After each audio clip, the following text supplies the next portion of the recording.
यह कहानी एक गांव की है। उस गांव में एक बहुत पुराना कुआं था।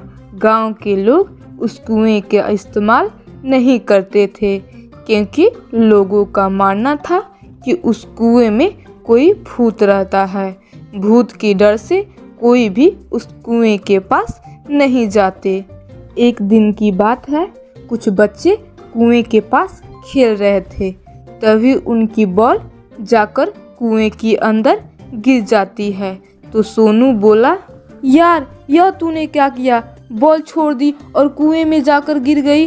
तभी कुएं से आवाज आती है, हा हा हा हा हा हा हा हा हा। और फिर इतने में शांता को कुएं के अंदर लेकर चला जाता है। फिर सोनू चीखता है, शांता मेरी दोस्त, बाहर निकलो, कहाँ हो तुम, कहाँ हो तुम? सोनू चीखता रहता है पर कुएं से कोई भी आवाज नहीं आती है। सोनू घबराकर कुएं के पास से चला जाता है और गांव वालों को कुएं की बात बताता है। तो मुखिया जी बोले, आज से तुम लोग वहां नहीं खेलोगे और अब से कोई कुएं के पास नहीं जाएगा। चलो सब अब शांता को देखते हैं। मुखिया जी गांव के कुछ लोगों के साथ उस कुएं के पास जाते हैं। वह जाकर देखते हैं कि कुआं में पूरा पानी भरा है। उन्हें शांता कहीं भी दिखाई नहीं दे रही थी। सभी उदास होकर वहां से चले जाते हैं।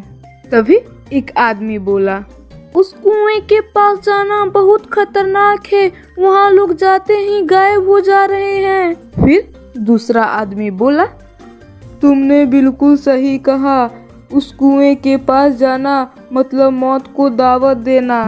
एक चरवाहा अपनी कुछ बकरियों के साथ कुएं के पास से गुजर रहा था। तभी उसकी एक बकरी कुएं के बिल्कुल नजदीक चली जाती है और बकरी के जाते ही कुएं के अंदर खींच लेता है। तो चरवाहा मुखिया जी से बोला, सरकार सरकार, उसने मेरे सामने ही मेरी बकरी को गायब कर दी। फिर मुखिया जी बोले, मैंने तुम लोगों को मना किया था कुएं के पास जाने के लिए। सोनू बोला, ना हम उस कुएं के अंदर जाकर देखे। मुखिया जी बोले, तुम बीच में मत बोलो, अभी तुम बच्चे हो। सोनू उदास होकर अपने घर लौट जाता है। सोनू अपने पापा से बोलता है, पापा हमें जाकर उस कुएं को देखना चाहिए। मेरी दोस्त शांता उस कुएं में गायब हो चुकी है, मुझे जानना है कि वह कहाँ है। उसके पापा बोले, अरे बेटे, तुम उसके बारे में सोचना बंद करो, हम नहीं जा सकते हैं कुएं के पास।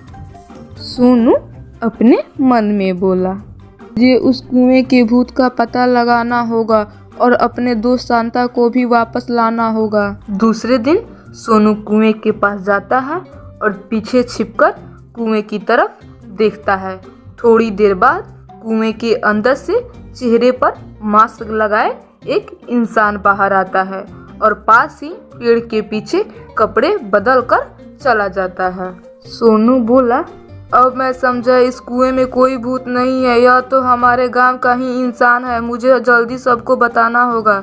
सोनू जाकर सभी गांव वालों से कुएं की बात बताता है। सोनू बोलता है कि मुखिया जी, उस कुएं में कोई भूत नहीं है, मैं धनिया चाचा को उस कुएं से बाहर निकलते देखा। तो सोनू के बात सुनकर मुखिया जी बोले, तो यह बात है, अभी के अभी धनिया को पकड़ कर लाओ। और फिर कुछ ही देर में दो आदमी धनिया को लेकर आते हैं। मुखिया जी धनिया से बोले, मुझे पूरी बात बताओ धनिया। तो धनिया बोला, हाँ मालिक, हम ही थे कुएं के अंदर। तो फिर मुखिया जी बोले, लेकिन कुएं के अंदर कैसे? तो धनिया बोला, मालिक, हमने कुएं के अंदर एक कांच का मकान बनाया हुआ था। कुएं के अंदर में और राजू रहता था और जो भी कुएं के पास से जाता अपनी बनाई मशीन से उनका सामान अंदर खींच लेता। तो मुखिया जी बोले, लेकिन तुम इंसानों को भी गायब कर देते थे। तो फिर धनिया बोला, मुझे माफ कर दो सरकार, मुझसे गलती हो गई, मुझे लालच नहीं करनी चाहिए। यह बात सुनकर मुखिया जी बोले, तुम माफी के लायक नहीं हो, आज मैं तुम्हें दंड दूंगा। इतना कहते ही मुखिया जी ने धनिया को अपने गांव से हमेशा हमेशा के लिए अलविदा कर दिया। दोस्तों, इस कहानी से हमें यही शिक्षा मिलती है कि हमें कभी भी अंधविश्वास नहीं करनी चाहिए, हमेशा अंधविश्वास को नष्ट कर देना चाहिए। दोस्तों, इस कहानी के माध्यम से आपको क्या सीख मिली, कृपया कमेंट के माध्यम से हमें ज़रूर बताएं।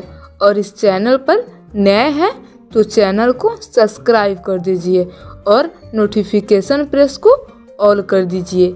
धन्यवाद।